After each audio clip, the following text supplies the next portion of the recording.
काम हम जल्दी शुरू करने वाले हैं। दरअसल काम तो बहुत पुराना है, पहले से होता आ रहा है, पर भूल गए हम। और लोगों ने उसका रूप बदल के, नाम बदल के की तरफ कर लिया, और हमारा काम उनका हो गया। एक बहुत पुराना शब्द है बुद्ध के बाद का। बुद्ध लीड़ा, ली और आधा ले और ले और हा, लीड़ा। जैसे कीड़ा होता है ना, कीड़, अभी तो हम बोलते हैं क्रीड़ा। कीड़ा, कीड़ा मतलब खेल। तो लीड़ा होता है, लीड़ा का संस्कारित करके लीला कर दिया है। लीड़ा का मतलब होता है पुरानी भाषा में लाइफ परफॉर्मेंस प्ले, या लाइफ प्ले, या लाइफ परफॉर्मेंस।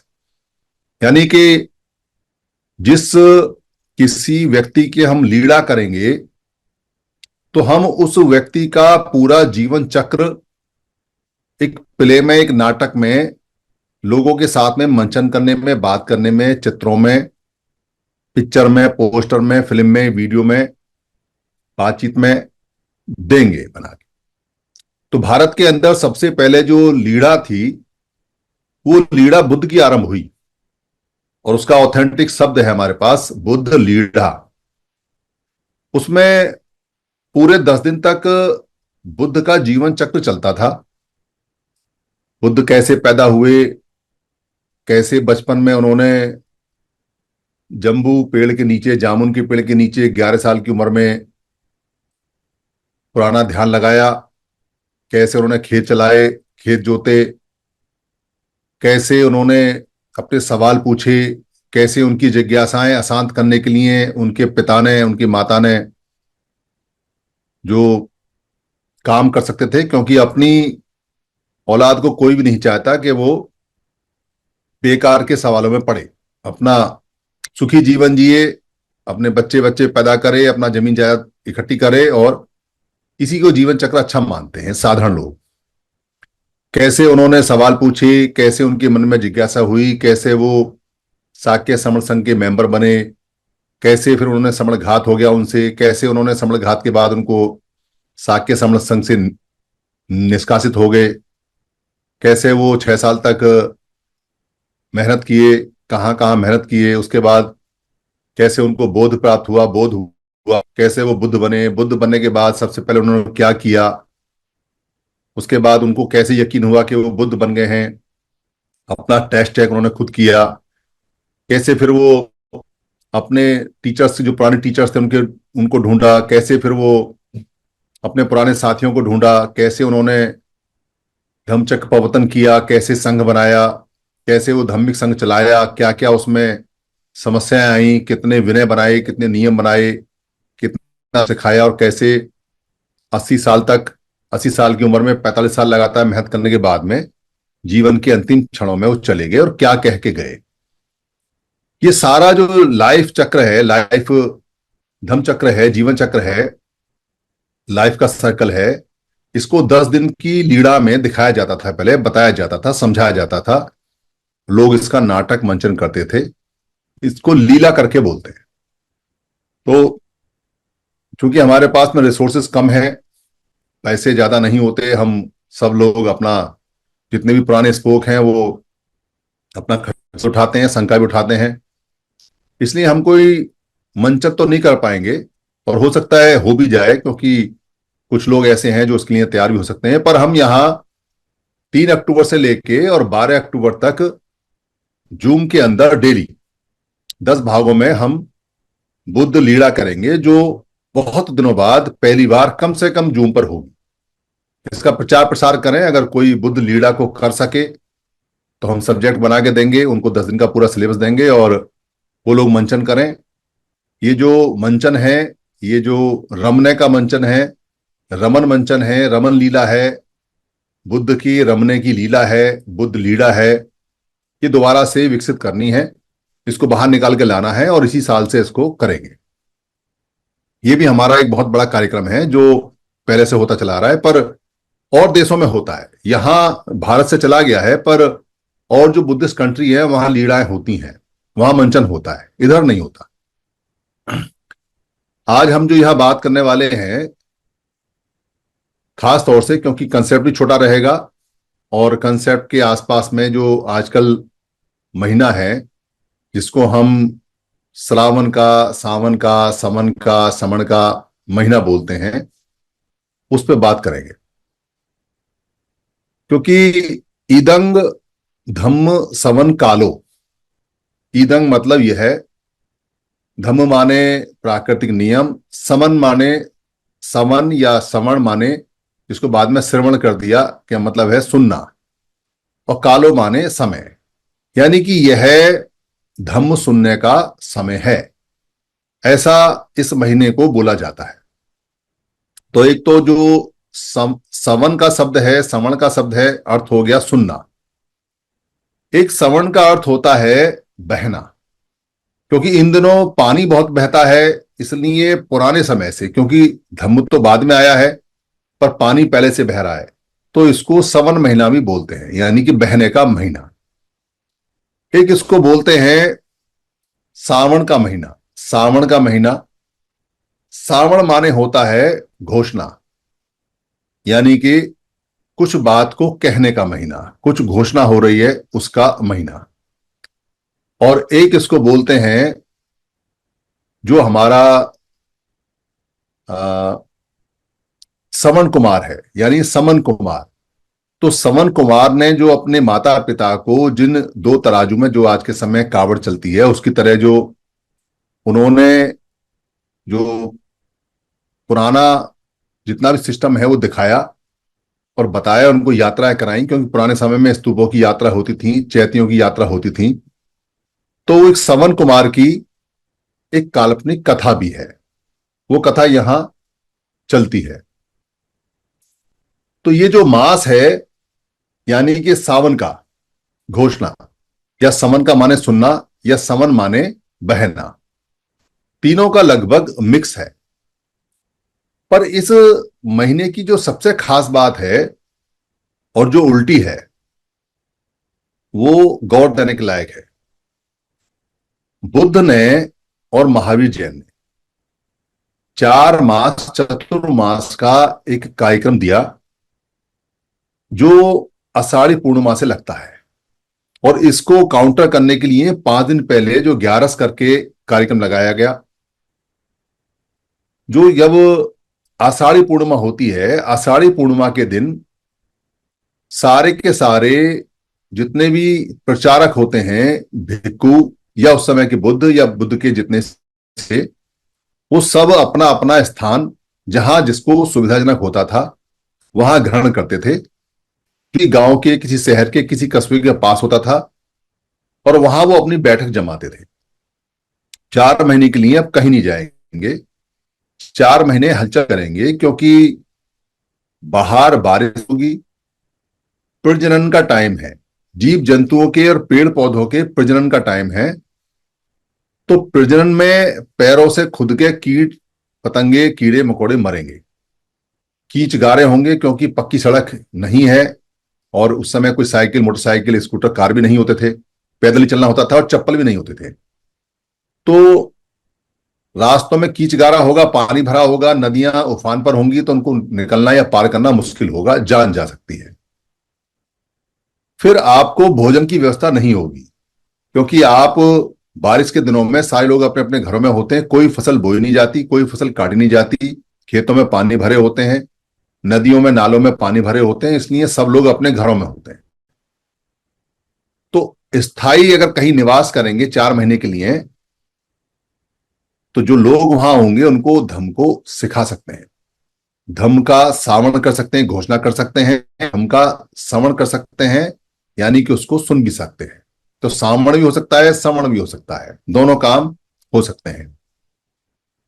तो अच्छा मौका है कि 4 महीने तक लगातार धम्म का अच्छी तरह से जो प्रैक्टिस है, जो अभ्यास है, वो होगा, लोगों को सिखाया जाएगा। लोग आराम से बैठे हैं और कहीं आना नहीं है, जाना नहीं है, तो धम्म गहराई से समझेंगे, साधना विपස්සना तपस्या सब करेंगे। तो कौन लोग हैं जो शांत बैठे हुए लोगों को, धम्म सीखते हुए लोगों को, उनके बच्चों को बारिश के अंदर, कीड़े मकोड़ों के अंदर, जहां भूस्खलन होता है, जहां नदी नाले उफान पर होती हैं, उनको भेज रहा है पानी लाने के लिए, कि पानी लेके आना है। और अपना जो इष्ट देव है, जो अपने स्तूप हैं, जो अपने थूप हैं, जो अपने पुराने समय के जो हमारे चैतिये हैं, चैते हैं, उन पर पानी का सेक करना है। अभिषेक बोलते हैं। अभी माने पूरा, सेक माने छिड़काव, यानी कि उनके ऊपर जल अभिषेक करना है। जल मतलब पानी, अभी माने पूरा, और सेक माने छिड़काव। तो जल का छिड़काव करना है। तो कौन व्यक्ति है जो बुद्ध की और महावीर जैन की परंपराओं के उलट लोगों को अशांत कर रहा है और धम्म नहीं सीखने दे रहा है, उनको कष्ट वाला जीवन देने के लिए प्रेरित कर रहा है? और कौन इसमें पैसा लगा रहा है, और कौन उनके भोजन की और खाने की व्यवस्था कर रहा है, और उससे क्या मिलने वाला है? हमेशा काउंटर रिवोल्यूशन होता है एक रिवोल्यूशन में। बुद्ध की जितनी भी परंपराएं हैं, जितनी भी महावीर जैन की परंपराएं हैं, श्रमणों के संतों की जितनी परंपराएं हैं, उनके काउंटर रिवोल्यूशन होते हैं।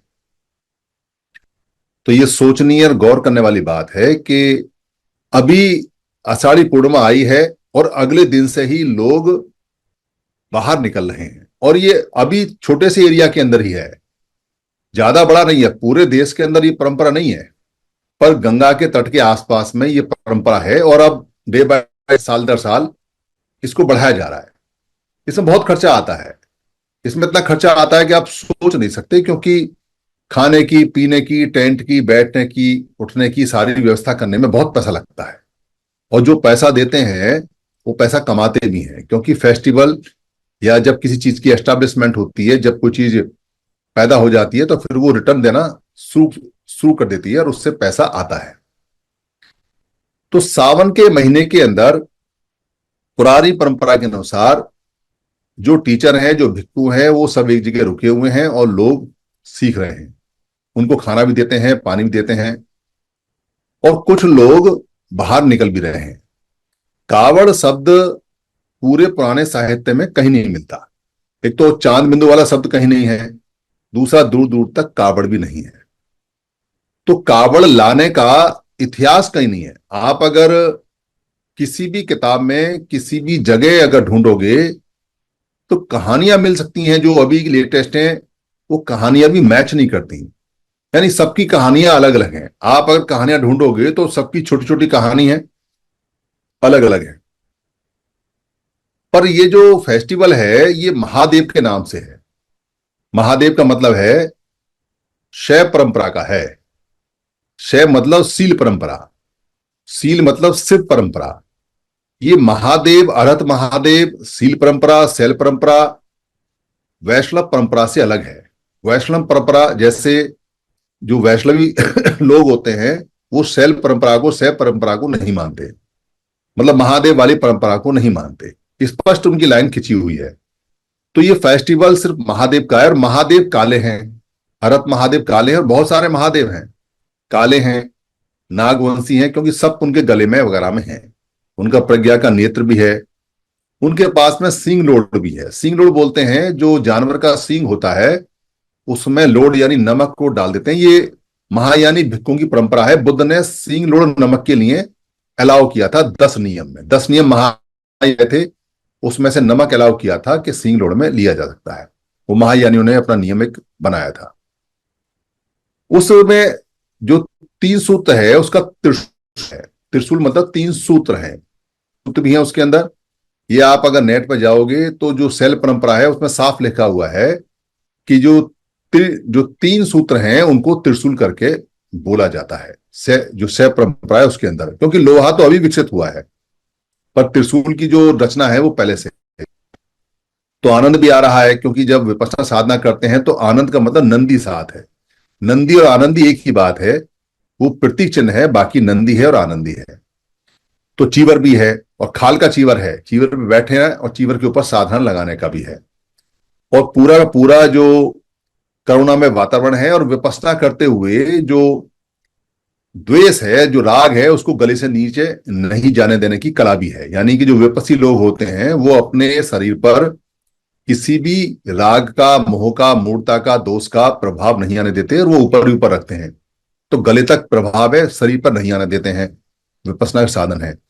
और भंग ज्ञान भी है, जिसको बाद में भांग कहा गया। भंग, जबकि भांग कोई शब्द नहीं है, भंग शब्द है, भंग ज्ञान है। और भंग भंग का ही प्रसाद है, यानी कि भंग करने का ही आपको ऑब्जेक्ट है जो दिया जा रहा है।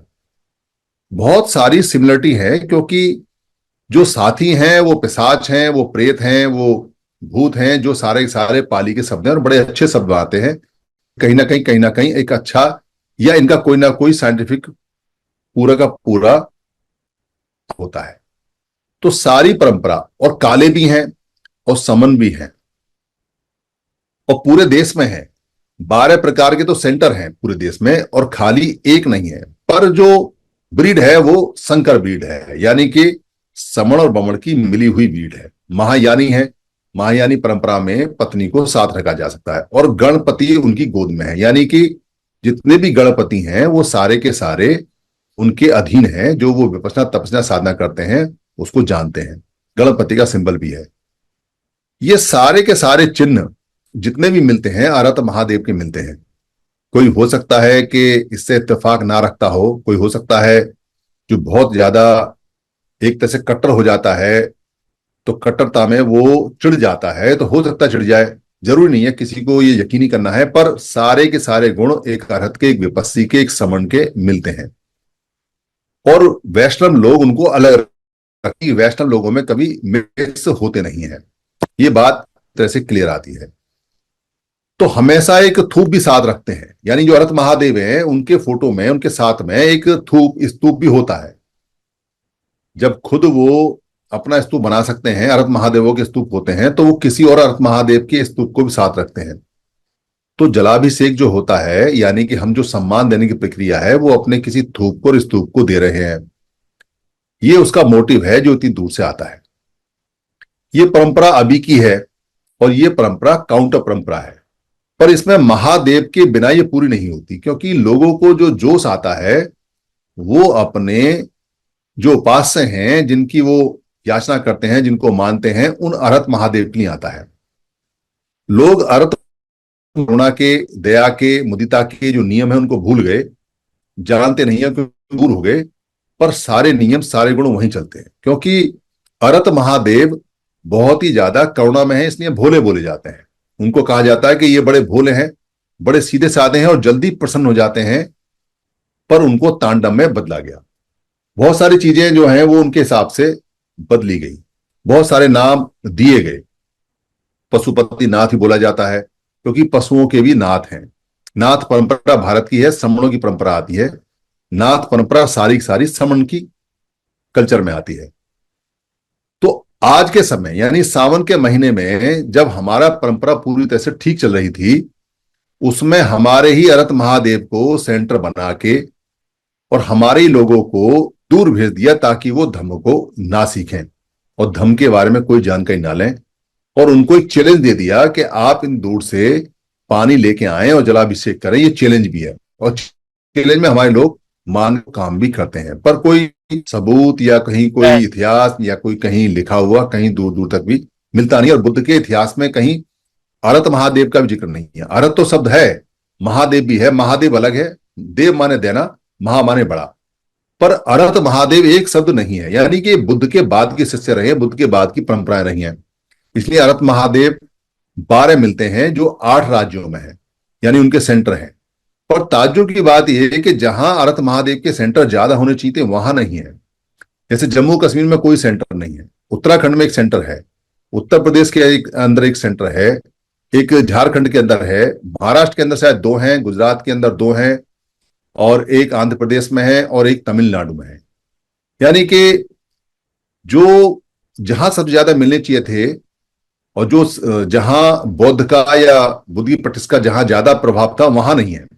इसका मतलब ये जो संकर वर्ण के लोग हैं, संकर नस्ल के लोग हैं, जिनको हम संकर अरहत महादेव बोलते हैं, इनका कार्य क्षेत्र अलग रहा है। खासतौर से गुजरात और महाराष्ट्र ज्यादा रहा है, और गुजरात और महाराष्ट्र में ज्यादा धम्म का प्रचार प्रसार संकर जो लोग हैं, संकर मतलब जो मिक्स लोग हैं, संकर नस्ल के लोग हैं, उन लोगों ने ज्यादा किया है। इसलिए बहुत तरह के संकर मिलते हैं जो अलग अलग काम करते हैं। बहुत तरह के अरब महादेव और बहुत तरह की सती माता भी हैं। सती माताओं के भी स्तूप मिलते हैं, टेम्पल मिलते हैं जो अलग अलग मिलते हैं। तो ये जो परंपरा चल रही है, जो आज के समय की सावन की परंपरा है, ये सावन की पुरानी परंपरा, बुद्ध की दी हुई, महावीर जैन की दी परंपरा है। और इस परंपरा के उलट परंपरा ये है। पर वाटर जो वर्शिपिंग है, यानी कि पानी की जो पूजा है, अभिषेक तो नहीं पर पानी की पूजा, ये जो महायानी लोग हैं, महायानी बुद्धिस्ट हैं, यानी जिनको हिमालयन बुद्धिस्ट बोलते हैं या तिब्बती बुद्धिस्ट बोलते हैं, जो पर्वतों पर रहते हैं, उनका एक नेचुरल प्रोसेस है। नेचुरल प्रोसेस क्या है? वो लोग ऊपर के एरियाओं में रहते हैं, यानी कि पहाड़ी के ऊपर के हिस्से में रहते हैं। वहीं उनके विहार, उनके मंदिर, उनकी मोनेस्ट्री बनी हुई होती हैं। जहां उनकी मोनेस्ट्री होती है, दरअसल वो उनके रेजिडेंशियल एरिया होते हैं, जहां वो एक पूरा का पूरा पूजा स्थल का या एक सामूहिक रूप का एक बड़ी सी बिल्डिंग बनाते हैं। ये बिल्डिंग पुराने समय में बहुत मेहनत से और बहुत दिनों में बनती थी, क्योंकि ये लकड़ी की बनती थी। एक एक लकड़ी को उठाना, उस लकड़ी को लगाना, वहां टेम्परेचर माइनस में जाता है, इसलिए बिना लकड़ी की बिल्डिंग के वो रुक नहीं सकती। तो माइनस में टेम्परेचर जाता है, और पानी की व्यवस्था करने के लिए वहां पर पानी को ऊपर चढ़ाने का साधन है नहीं। आजकल तो बिजली है, मोटर है, हीटर भी है, पर उस समय ना हीटर था, ना बिजली थी, ना मोटर थी। और सारे लोग मोनेस्ट्री के अंदर ऊपर रहते हैं, यानी परिवार के परिवार ऊपर रहते हैं। और 4-4, 5-5, 6-6 महीने तक बर्फ पड़ती है, माइनस में टेम्परेचर रहता है। तो माइनस के टेम्परेचर में तो नीचे का पानी जम जाता है, ऊपर तो और ठंड रहती है। तो पानी को चढ़ाने की समस्या के लिए उन्होंने, जैसा आजकल कावड़ में लोग इधर उधर बाल्टियां बांधकर या गगरिया बांधकर और बांस में लपेट के ऊपर लेके जाते हैं, जैसे श्रवण कुमार की तराजू थी, वैसे ही हिमालयन लोग, जितने भी बुद्धिस्ट लोग हैं, वो पानी को भरते हैं और धीरे धीरे ले जाके ऊपर चढ़ाते हैं। और फिर पानी को वो ऊपर रखते हैं, और पानी जमे ना, इसलिए पानी के टेम्परेचर को मेंटेन करने के लिए वहां पर तेल के दीपक 24 घंटे जलाते हैं। आजकल तो मोमबत्ती जलाते हैं, तेल के दीपक जलाते हैं। तेल के दीपक जलाने से जो 24 घंटे चलते हैं, जहां बुद्ध की स्टैचू होती है, उसका यह फायदा होता है कि वहां पर टेम्परेचर मेंटेन रहता है और पानी जमता नहीं है। पानी पीने के लिए हर समय अवेलेबल रहता है। कुछ वहां पर पानी की भाप भी बनती रहती है जब पानी खुला रहता है, क्योंकि ऊपर के एरियाओं में मॉइस्चर का कंटेंट बहुत कम हो जाता है, जो कि सांस लेने में या स्किन के लिए दिक्कत करता है। तो पानी भाप में बनता रहता है, तो कंटेंट भी पूरा पूरा वापर जो वाटर वेपर्स है उनका वहां रहता है। तो हाँ, पानी ले जाने का सिस्टम वैसा का वैसा ही है जैसा आज कावड़ का है। पर जहां पानी लगातार पड़ रहा है और महीना है सावन का, यानी पानी बहने का, और अभी आसार गया है, आसार का मतलब टॉरेंशियल रेल, लगातार मूसलाधार बारिश का महीना, वहां गंगा जल का लाना और फिर उसको वापस लेके आना और पानी में चलना, पानी में आना, ये किसी भी हालत में कोई भी नहीं समझा सकता कि आखिर ऐसा क्या कारण है, सिवाय इसके कि जब तक किसी परंपरा पर या किसी फेस्टिवल पर घात या आघात ना किया हो। घात आघात क्यों होता है? घात आघात इसलिए होता है क्योंकि फेस्टिवल और उत्सव लोगों को जोड़ते हैं। फेस्टिवल या उत्सव जो होते हैं, वो लोगों की धरोहर पूंजी होती है।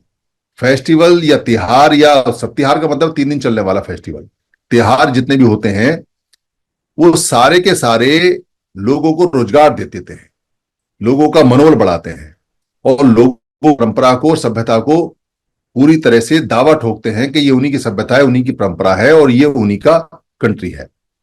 जिस व्यक्ति के तीज, तिहार, फेस्टिवल, उत्सव उसके नहीं रहते, उसका दावा कमजोर होता है उसकी सभ्यता पर, उसकी संस्कृति पर, उसके कंट्री पर। जैसे एक फेस्टिवल बनाया है ब्राह्मणों ने, पार्लियामेंट, पार्लियामेंट पे 64 के अंदर एक स्टैचू लगी, और वो स्टैचू बाबा साहब अम्बेडकर की लगी। उस स्टैचू पर लोगों ने 14 अप्रैल को, 6 दिसंबर को जाके अपने फूल वहां देने शुरू किए। 14 जन्मदिन वाले दिन वहां खूब उल्लास रह जाता था, और 6 दिसंबर को सिर्फ खाली फूल देके आ जाते थे, क्योंकि वो मरण दिन था। वो धीरे धीरे फेस्टिवल में विकसित हो गया, और वहां लाखों लोग आने लगे। तो फेस्टिवल बन गया, धरोहर बन गई, राइट बन गया, इसलिए उस स्टैचू को वहां से हटा दिया गया। अब स्टैचू दोबारा लगेगी नहीं लगेगी, फेस्टिवल होगा नहीं होगा, ये तो समय बताएगा। प्रयासरत हैं लोग, बॉडी बन चुकी है, वो काम कर रही है। 9 अगस्त को उसका प्रदर्शन भी है, जो लोग जाना चाहे प्रदर्शन में जा सकते हैं, जंतर मंतर में आना चाहिए। तो फेस्टिवल चला जाएगा तो लोग इकट्ठे कैसे होंगे? अगर 14 अप्रैल को स्टैचू वहां से हट गई, हम स्टैचूज के बहाने जुड़ते थे सारे सारे, तो हमारा तो जो जमा जमाया पूरा पूरा फेस्टिवल था वो 1 मिनट में उखड़ गया, खत्म हो गया। क्योंकि अपने नाम कर सकते उसको, कौन करेगा डॉक्टर अंबेडकर को अपने नाम? तो अपने नाम कर नहीं सकते, अपना ठप्पा लगा नहीं सकते, रहेगा तो समणों का ही। तो लिहाजा उसको मूर्ति को हटा दिया ताकि वो बहाना ही खत्म हो जाए।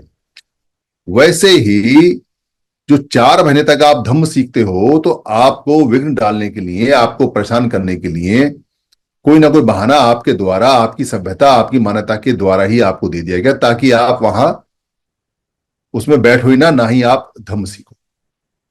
काबर का जो एक शब्द मिलता है, वो ओरिजिनल कावर के नाम से नहीं है, कर्तव्य के नाम से मिलता है। कर्तव्य माने कर्तव्य, और वर माने श्रेष्ठ। अगर हम कर्तव्य वर करते हैं तो कर्तव्य वर करके थोड़ा सा काबर जैसा शब्द या काबर जैसा शब्द बनता है। तो कर्तव्य बोध हो सकता है कि कोई व्यक्ति अपने माँ बाप के लिए कर्तव्य पूरा करे, उनकी अंतिम इच्छा पूरी करे। कोई समन जो ऐसे माँ बाप में अंधे हैं, जो चल नहीं सकते, जो बूढ़े हो चुके हैं, और उनकी इच्छा हो कि वो किसी चैत्य को, किसी स्तूप को देखना चाहें, और अपने पुत्र से कहें कि हमको दिखा के लाओ, और वो उनको एक तराजू जैसी बनाए और उसमें वो बैठा चले, जो कावड़ जैसा रूप है, और उनको वो पैदल धीरे चलता चलता चलता चलता और चैत्य दिखाए, और इस बीच में उनको कोई मार भी दे या उनको कोई घायल भी कर दे। एक कहानी है, पर कहानी में जो नाम है वो समन कुमार का है, क्योंकि श्रेय सब तो होता नहीं, तो समन का मतलब समन कुमार है। कोई समन है जो अपना कर्तव्य पूरा करता है।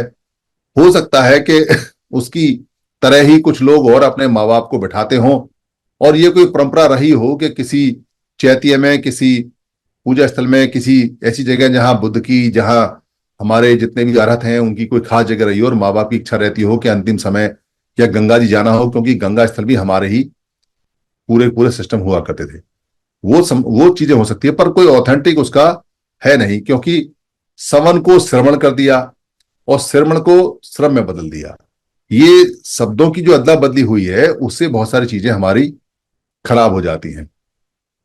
तो यहां हम अगर ध्यान से देखेंगे और जाएंगे, तो ये पाएंगे कि हमारे विरोध करने से काम लोगों का और बढ़ता है। इसलिए हमको विरोध नहीं करना चाहिए, हमको खोज करते रहना चाहिए, और हमको समझते रहना चाहिए कि आखिर चीजें चल कहां रही हैं और हो कहां रही हैं, और फेस्टिवल कैसे हाथ से निकलता है, और कैसे फेस्टिवल को दोबारा से पकड़ा जा सकता है। भारत का कोई भी फेस्टिवल जिसमें समण लोग शामिल हैं, चाहे वो किसी देवी देवता के नाम से है, चाहे वो किसी भी परंपरा के नाम से है, चाहे उसमें बेशक हमारा अभी नुकसान होना शुरू हो गया हो, पर वो फेस्टिवल, वो त्योहार, वो उत्सव समणों का है, अगर उसमें समण इन्वॉल्व है तो। और उसका फायदा हो सकता है अगर उसको समझा जाए, उसको देखा जाए, उसका विरोध करने की बजाय उसको सही तरीके से अपने में शामिल किया जाए। क्योंकि अपनी जमीन जायदाद बचाने के लिए, अपनी परंपरा, अपनी संस्कृति, अपनी कल्चर, अपनी सभ्यता, अपनी संस्कृति बचाने के लिए आपको कई तरह से काम करना पड़ेगा। आप विरोध करेंगे तो सीधे सीधे आप उसको किसी दूसरे को दे देंगे। आप अगर उसको दूसरों के तरीके से मानेंगे तो उसका फायदा दूसरों को होगा। तो आप विरोध मत कीजिए, पर दूसरों के तरीके से मानिए भी मत। आप उसमें अपना देखिए कि आपका क्या सिस्टम था, और अगर आपको बदलाव भी करना पड़े तो कर लीजिए, और उसमें से अपना फेस्टिवल बाहर निकाल लीजिए, अपनी परंपरा बाहर निकाल लीजिए, और फिर उसको मानिए और मनाइए। तो उससे आपका फायदा होगा, सामने वाले का नहीं होगा। इसलिए कोई भी परंपरा है, कोई भी चीज है, जैसे ये जो कावड़ परंपरा है, कावड़ परंपरा में एक बात हमारे फेवर की है, वो हमारे फेवर की ये है कि इसके अंदर अरहत महादेव के थूप पर पानी चढ़ता है। थूप मतलब स्तूप पर पानी चढ़ता है, और स्तूप पूरी दुनिया के अंदर सिर्फ समणों के हैं। आप अगर नेपाल में जाओगे तो नेपाल में एक पुराना शहर है जिसके अंदर थूप बना हुआ है, जिसके अंदर की बहुत सारी चेहरे बने हुए, बहुत सारी है, जो बुद्ध का थूप है। आप अगर इधर जाओगे धर्मशाला जाओगे, तो धर्मशाला के ऊपर मैक्लोडगंज जाओगे तो वहां एक भागसू करके जगह है, भागसू। भागसू के पानी आता रहता है झरने का, उसके बराबर में एक जगह छोटा सा टेम्पल बना हुआ है, उसमें एक थूप रखा हुआ है, उसमें 5 बुद्ध के चेहरे बने हुए हैं, 5, एक ऊपर सर पे, 4 इधर। तो आप ध्यान से देखोगे तो आपको पता चलेगा कि थूप परंपरा, स्तूप परंपरा हमारी है। तो इसमें जो ये हमारे बच्चे सारे सारे कावड़ लेके आ रहे हैं, वो पानी लेके आना जाना समझ से परे है, उसको समझ नहीं आता कि वो क्यों अपनी सेहत खराब कर रहे हैं, क्यों कीड़े मकोड़े जहां वायरस और बैक्टीरिया सबसे ज्यादा इन दिनों चलते हैं वहां वो जा रहे हैं और वहां से पानी लेके आ रहे हैं, पर थूक पर चढ़ा रहे हैं, स्तूप पर चढ़ा रहे हैं। ये परंपरा हमारी है, पानी चढ़ाने की नहीं है, पर थूप और स्तूप को नमन करने की परंपरा हमारी है। इसको विकसित किया जा सकता है, इसको बढ़ाया जा सकता है। अगर हम इसको सिद्ध कर, थूप और स्तूप हमारे होते हैं, हमारी परंपरा है, जलाभिषेक होता है वो थूप और स्तूप पर होता है, चैत्य पर होता है, तो इसका फायदा हमें भविष्य में मिल सकता है। ये कावड़ रुकेगा नहीं, कावड़ इसलिए नहीं रुकेगा क्योंकि फेस्टिवल स्थापित किए जाते हैं और स्थापित करने वाले लोग बहुत पैसा खर्च करते हैं, बहुत मैनेजमेंट करते हैं, तब जाके कोई फेस्टिवल स्थापित होता है। जैसे मैं समूह कैंपेन कर रहे हैं, तो कैंपेन का 1000 दिन का कैंपेन है। हम क्यों कर रहे हैं मैं समूह कैंपेन को स्थापित? क्योंकि हमारी जो पहचान है वो है क्या, हम अपनी पहचान के लिए बहुत ज्यादा परेशान हैं। आज 5-6 लोगों का फोन आया। किस लिए फोन आया? उन्होंने कहा जी कि आपने एक वीडियो बनाई है, उसमें शहीद उधम सिंह को आपने चमार जाति का दलित कहा है। तो मैंने कहा भाई हमने तो किताब में पढ़ा और किताब में पढ़ने के बाद ये वीडियो बनाई, आप बताओ कि आप क्या हो। कह रहा जी वो कंबोज थे। तो हमने पूछा भाई कंबोज तो 16 महाजनपदों में एक जनपद था बुद्ध के समय, तो आप कंबोज हो तो कंबोज का मतलब क्या है? 4-5 लोगों से बात हुई, उनमें से एक ने कहा जी आप ठीक कह रहे हो, कंबोज का जो एरिया था वो जहां आप बता रहे हो गंधार से आगे वहीं का था और हम वहीं के लोग हैं, अब वो और कंट्री बन गए हैं, हम यहां आ गए हैं, पर हम कंबोज हैं। तो मैंने उससे कहा भाई कंबोज आपकी एक स्थानिक पहचान है, स्थान की पहचान है, जगह की पहचान है। जैसे बिहारी होता है, जैसे पंजाबी होता है, जैसे कनाडियन होता है, जैसे अमेरिकन होता है, जो जहां रहता है उस जगह के नाम से पहचान है। पर आप ये बताओ कि उधम सिंह क्या थे? उन्होंने कहा जी कंबोज थे। चलो मैंने माना कि वो कंबोज के हैं, पर उनकी जाति क्या है? तो वो कह लगे जी जाति उनकी कंबोज ही है। मैंने कहा भाई कंबोज जाति नहीं हो सकती, कंबोज उनकी रहने की पहचान है कि आप कंबोज के निवासी हो। कंबोज एक स्टेट का नाम है, एक महाजनपद का नाम है जहां के आप रहने वाले हो। पर वो काम क्या करते थे? तो वो काम बता नहीं पाए। तो भाई काम बताओगे तो मैं बता सकता हूं कि उनकी जाति क्या थी या क्या नहीं थी, पर आप काम नहीं बताओगे तो मैं बता नहीं सकता। वो कहने लगे जी उनके माँ बाप किसान थे, फिर उन्होंने कहीं चौकीदारी भी की, पर आप वो उनको दलित या उनको चमार मत बोलो। भाई हम नहीं बोलते, हमें कोई जाति का कोई शौक नहीं पड़ा हुआ, जो हमें लिखा हुआ होता है हम उसको देखते हैं, पढ़ते हैं, बताते हैं। पर वो अपने कंबोज होने के लिए कहने लगे जी कि महाभारत के अंदर एक कंबोज का जिक्र आया है। तो मेरे भाई महाभारत को तो सब लोग काल्पनिक बोलते हैं जितने भी इतिहासकार हैं। फिर वो नाराज हो गए, ऐसा है जी वैसा है, बहुत सारी बातें हुई। तो हमको समझ में आया कि व्यक्ति अपनी जगह की पहचान पे अड़ा हुआ है, व्यक्ति अपने धर्म की पहचान पे अड़ा हुआ है। अब धर्म तो बहुत सारे हो सकते हैं, मत तो बहुत सारे हो सकते हैं, और वो बदलते भी रहते हैं, जगह भी बदलती रहती है। तो व्यक्ति अपने कुल की पहचान पड़ा हुआ है, तो कुल ही उसे सर्वश्रेष्ठ लगता है अगर वो कुल की पहचान पड़ जाए। तो व्यक्ति अपने काम की पहचान पड़ा हुआ है, जिसको जात बोलते हैं, काम को बोलते हैं, जबकि जात और काम बदलते रहते हैं। काम बदला तो जात बदल जाती है, जात ही काम है।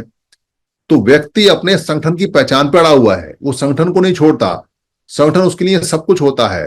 तो वो एक संगठन से उससे पूछोगे ये संगठन तो अभी बना है, उससे पहले कहा था, तो दूसरे संगठन में था। तो यानी संगठन बदलते रहते हैं। तो व्यक्ति अपनी राजनीतिक पहचान पड़ा हुआ है, जिस राजनीतिक पार्टी का पदाधिकारी हो जाता है बस, उसके अलावा उसको कुछ दिखाई नहीं देता, बाकी राजनीतिक पार्टी सब बेकार है। जबकि राजनीतिक लोग टिकट पाने के लिए रोज राजनीतिक दल बदलते हैं, यानी वो भी अस्थायी पहचान है हमारी, कोई अच्छी पहचान नहीं है। व्यक्ति अपनी जो लिंगात्मक पहचान है कि नर है, नारी है, या अर्धनारी है या अर्धनर है, उस पर अड़ा हुआ है। जबकि साइंस के समय में नर नारी बन सकता है और नारी नर बन सकता है।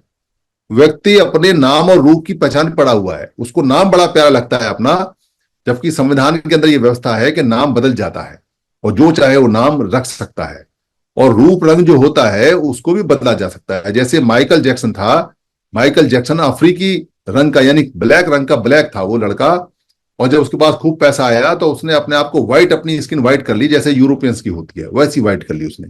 तो पैसा हो और सुविधा हो तो रूप रंग भी बदला जा सकता है, ये भी स्थायी नहीं है। तो फिर स्थायी है क्या? दरअसल जो स्थायी है वो है हमारी जन्मजात पहचान के हम हैं क्या, किस नाम से हैं।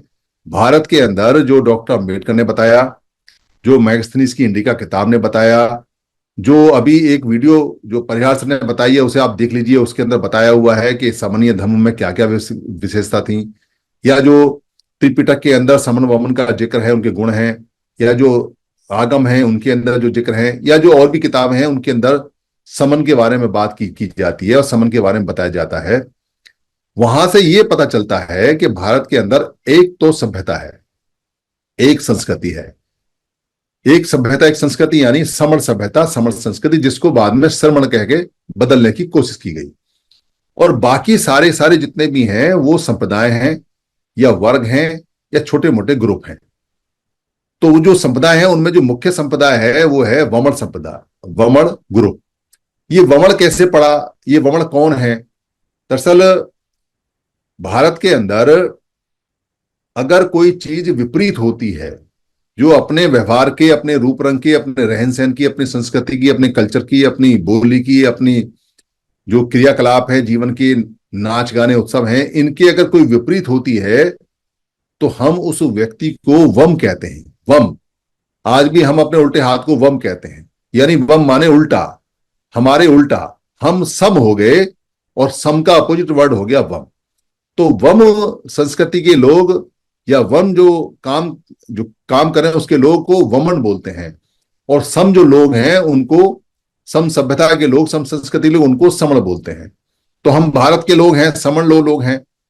तो वम जो शब्द पड़ा वो बाहर के जो लोग आए उनको वम कहा हमने, तो वम से वो सारे इकट्ठे हो गए। अब वमन एक बार में नहीं आए, वमन ऐसा नहीं है कि वमन सारे के सारे एक ही दिन आगे हों। हजारों सालों में भारत की बाउंड्रियों से, भारत की जो अलग अलग सीमाएं हैं उनसे जंप कर करके, कूद कूद कर, कोई पुलिस और कोई सेना तो होती नहीं थी और ना ही कोई रोकता था, ये तो दुनिया सबकी है। तो वहां से वो लोग आए। तो वो लोग यहां आए क्यों, उन्होंने अपना देश क्यों छोड़ा? इसका सबसे बड़ा रीजन ये है कि जहां से वो लोग रह रहते थे वहां मौसम बड़ा हार्ड है, या तो बहुत ज्यादा गर्मी है, या बहुत ज्यादा ठंड है, या बहुत ज्यादा बर्फ है, या वहां पर खाना नहीं है, ना जंगल है, क्योंकि मौसम बहुत ज्यादा खराब है तो वहां पानी भी नहीं है, वहां धूप ही धूप है, और यहाँ ठंडी ठंड है तो बरसाती ज्यादा नहीं होती, तो पानी ज्यादा नहीं होता, तो धूप ज्यादा नहीं आती, तो जंगल ज्यादा नहीं है, तो जानवर ज्यादा नहीं है, तो खाने को सामान ज्यादा नहीं है। तो वहां खाने के लिए मार कुटाई होती रहती है, एक दूसरे को मारते रहते हैं। वहां का जो लोगों का काम है वो काम ही सिर्फ खाना छीनना है, यानी खाना छीनना। और खाना तब छीना जाएगा जब लोग उनके पास ज्यादा होंगे, और लोग जब ज्यादा होंगे जब वो ज्यादा पैदा करेंगे। तो इसलिए महिलाओं को छीन के अपहरण करके ले जाते थे ताकि महिलाओं से बच्चे ज्यादा पैदा हों, और नर बच्चे पैदा होंगे तो लड़ेंगे ज्यादा, और खाना ज्यादा होगा तो बच्चे जल्दी बड़े होंगे, और खाना होगा तो सुरक्षित रहेंगे। तो उनका काम ही ये था, बस लूट मार करना, खाना छीनना और औरतें छीनना। जहां से वो लोग, जहां से सारे सारे आए, और ये मनुष्य का स्वभाव रहा है, क्योंकि मनुष्य जो जिंदा रहना चाहता है उसके लिए खाना चाहिए ही चाहिए। तो खाने के लिए प्राकृतिक रूप से खाने के लिए झगड़ा था। आज भी खाने को ज्यादा इकट्ठा करने का झगड़ा है, खाने की समस्या नहीं है पर इकट्ठा करने का झगड़ा हो गया है सुरक्षा के लिए। तो वो जो लोग यहाँ आए उन्होंने देखा, उनकी आंखें फटी की फटी रह गई। यहाँ तो जंगल ही जंगल है, यहाँ तो जानवर ही जानवर है, यहाँ तो फल ही फल है, यहाँ तो पानी ही पानी है, यहाँ का तो मौसम भी गर्म है, ना तो यहाँ ठंड है। बस वो उनका यहाँ दिल आ गया, कौन जाए ऐसी जगह को छोड़ के, और वो यहाँ रहने लगे। हमने उनको सबको वम कहा, चाहे वो समुद्र के रास्ते आए हों केरल की तरफ से, चाहे वो इधर उड़ीसा की तरफ से आए हों, चाहे वो उधर जो हमारा ऊपर सिक्किम है उसकी तरफ से आए हों, चाहे वो उत्तराखंड की तरफ से आए हों, चाहे वो जम्मू कश्मीर की तरफ से आए हों, चाहे वो इधर पंजाब की तरफ से आए हों, चाहे चाहे वो इधर राजस्थान की तरफ से आए हों, किसी भी बाउंड्री से आए हों, हमने सारे लोगों को वमन कहा। और इसीलिए वो सारे लोग अलग अलग भाषाओं के होते हुए भी, अलग अलग रूप रंग के भी होते हुए भी, सब अपने आप को वमनी कहते हैं, क्योंकि नाम समणों ने दिया, हमने नाम दिया। तो वो सब इकट्ठे हो गए, उन्होंने कहा भाई मैं वमन हूं, मैं वमन हूं। इकट्ठे करते करते उन्होंने अपना संघ बना लिया और संघ बना के पहचान बड़ी बना ली। आज भी वो सारे लोग अगर आपस में मिलते हैं या कहीं जाते हैं तो वो ये नहीं कहते कि मैं सीरिया से आया हूं, मैं मंगोल से आया हूं, मैं अरब से आया हूं, मैं तुर्क से आया हूं, मैं यूरेशिया से आया हूं। वो कहते हैं कि मैं वमन हूं। उनकी पहचान वमन है, बाकी बातें बात की हैं। वो अपने आप को इंडियन भी नहीं कहते, वो अपने आप को हिंदुस्तानी भी नहीं कहते, वो अपने आप को भारतीय भी नहीं कहते। वो कहते हैं आई एम वमन, फर्स्ट आई एम वमन। तो बाहर भी जाते हैं तो अपनी पहचान वमन बनाते हैं, क्योंकि वमन पहचान से उनका संघ बनता है और संघ से ताकत मिलती है और ताकत से वो सब कुछ हासिल कर चुके हैं। हमारा जो संघ है पुराना, वो समण संघ है। ऐसे सबूत हमें मिलते हैं क्योंकि बुद्ध खुद समण संघ के मेंबर रहे थे जब 21 साल के लड़के थे, साक्य समण संघ के। और उसके नियम, वज्जी नियम, बुद्ध ने कई बार बताए हैं कि वज्जियों के जो नियम थे वज्जी समण संघ के, वो नियम बुद्ध ने खुद भी लिए। तो सबूत मिलते हैं इसके बाकायदा। और मैगस्थनीज की इंडिका में 7 प्रकार के समणों के सबूत मिलते हैं। तो भाई हमें जो तोड़ा गया है और जो छोटी छोटी बातों में तोड़ा गया है, तो अगर हम जात के नाम पे इकट्ठे होते हैं तो थोड़े से इकट्ठे होते हैं। अगर हम धर्म और मजहब और मत के नाम पे इकट्ठे होते हैं तो थोड़े से होते हैं, क्योंकि मत और धर्म आपस में टकराएंगे, जातियां आपस में टकराएंगी एक दूसरे से। अगर हम राजनीति के नाम पे इकट्ठे होते हैं तो राजनीति की जो छोटी छोटी पार्टियां हैं वो आपस में टकराएंगी। अगर हम कहीं इकट्ठे होते हैं लिंग के आधार पर तो हमारे तीन टुकड़े हो जाएंगे, महिलाएं अलग हो जाएंगी और जो नर हैं वो अलग हो जाएंगी। अगर हम रूप रंग के हिसाब से होते हैं तो हम संकर वर्ण में बदल चुके हैं, तो उसमें हम बट जाएंगे, उसमें हम इकट्ठे नहीं हो पाएंगे। और अगर हम इस बात के लिए लड़ते रहे कि हमारा जो पूरा पूरा सिस्टम है वो अलग अलग टुकड़ों में, अलग अलग जगह, अलग अलग काम करता है, अलग अलग संगठनों में काम करता है, तो हम संगठनों के नाम पर अलग अलग हो जाएंगे। तो हम इकट्ठे कैसे होंगे? अगर वमन अपने आप को ये ना कहते कि मैं वमन हूं, आई एम ब्राह्मण फर्स्ट, तो वो जिंदगी में इकट्ठे नहीं होते, क्योंकि वो लड़ते। वो कहते मैं सीरियन हूं, मैं मंगोलियन हूं, मैं अरब का हूं, मैं तुर्क का हूं, मैं सीरियन ब्राह्मण हूं, मैं इधर से आया हुआ हूं, यहूदी ब्राह्मण हूं। वो ऐसा बोलते, और अगर वो ऐसा बोलते तो वो आपस में लड़ते। पर उन्होंने अपनी यूनिटी, एकता के लिए अपने जो कल्चर थी, अपनी जो सभ्यता थी अपने कंट्री की, वो अपने साथ रखी। पर अपने बड़े बेनिफिट के लिए वो इकट्ठे हो गए, हालांकि संख्या में ज्यादा नहीं है। ये काम पहले हम करते थे, हमसे सीखे वो लोग, हमसे संघ बनाना सीखे। तो क्या भाई हमारी अकल नहीं है क्या? क्या हमको पता नहीं है? क्या हम बुद्धू हैं? क्या हमको समझ में नहीं आता कि हम अगर बड़ा काम करना चाहते हैं तो हमको यूनिवर्सल एक बात लेनी पड़ेगी जो सब में हो।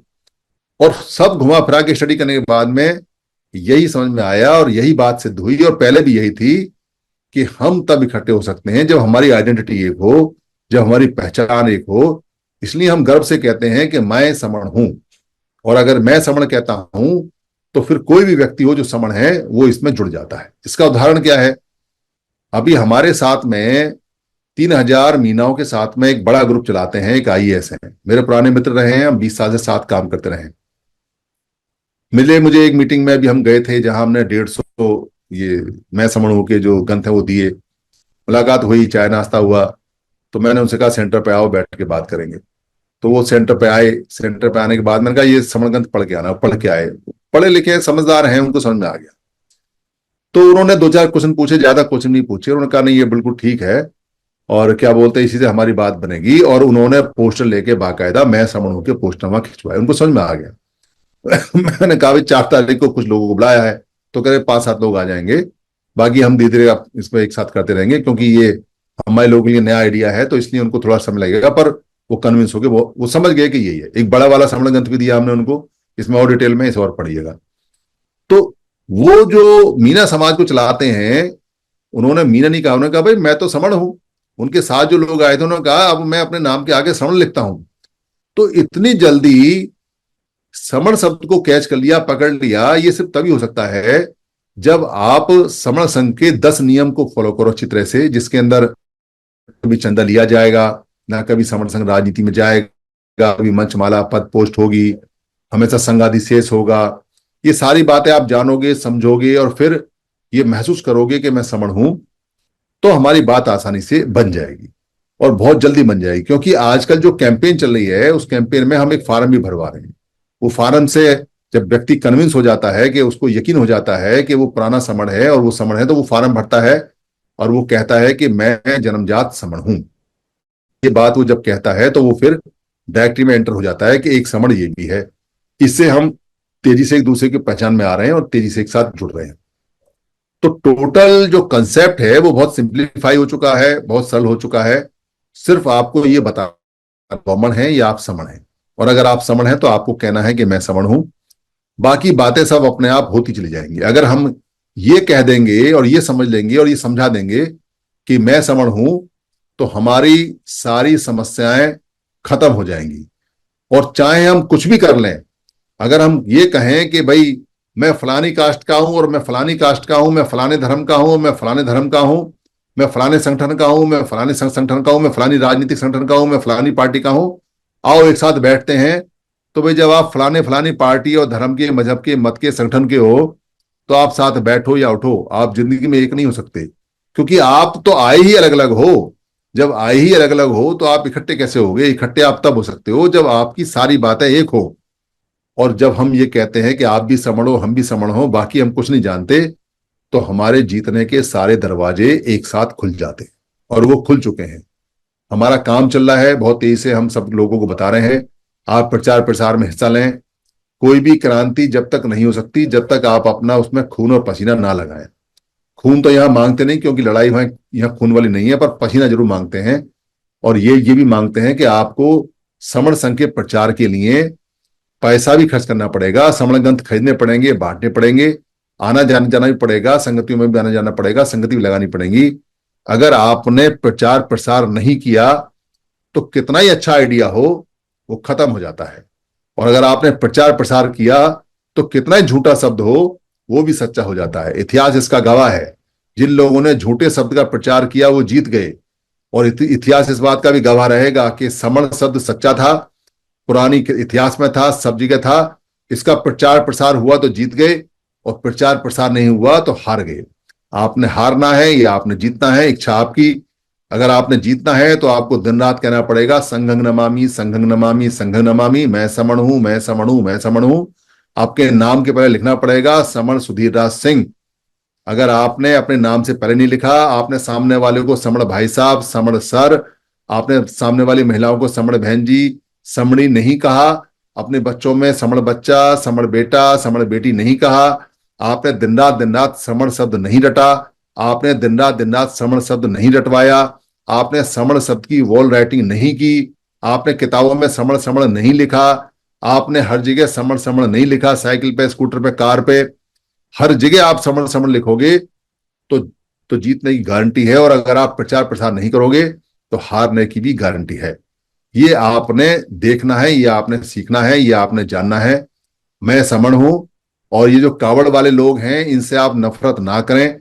इनको समझाएं कि ये जो थूप है ये हमारे अर्थ महादेव का है, हमारे किसी और का है। चढ़ाइए, आप खूब पानी चढ़ाइए, क्योंकि ये थूप हमारे लोगों का है। जब आप ये कहेंगे कि सबको इसका करेंगे कि थूप बौद्धों का है, थूप चैत्य है, हमारा चैत्य, इस पर खूब पानी चढ़ाना चाहिए, बल्कि 2 लोटा पानी आप भी चलो उस दिन जाके चढ़ाई आओ, किसी सावन के महीने में उसका फोटो खिंचवाओ कि हमने अपने अर्थ महादेव, अपने चैत्य, अपने बुद्ध के स्तूप पे पढ़ाया। बस आपने बुद्ध का स्तूप बोलना है, अर्थ महादेव का स्तूप बोलना है। पूरा पूरा कावड़ का मैनेजमेंट आपका। ये गारंटी है कि चाहे कोई कितनी मेहनत करे, पर जब छाप जिसकी लग जाती है वो फेस्टिवल उसका हो जाता है। ये आपको बहुत लाभ देगा, पर विरोध करने से बढ़ता है, इसलिए विरोध मत कीजिए। सीधे होकर खड़े उठाइए। हर चीज आपकी हो सकती है अगर आप समझोगे, चीज आपसे दूर जा सकती है अगर आप उसका विरोध करोगे। मेरे इस कंसेप्ट में अगर आपको कोई खराबी लगी, सवाल जवाब हो, तो मैं सवाल जवाब का, हम यहाँ सवाल जवाब देंगे। और कोई गलती हुई हो तो पूरे संघ से माफी मांगता हूँ। संघ मुझे माफ करे, संघ मुझे माफ करे, संघ मुझे माफ करे, संघ नमामि, संघ नमामि, संघ नमामि।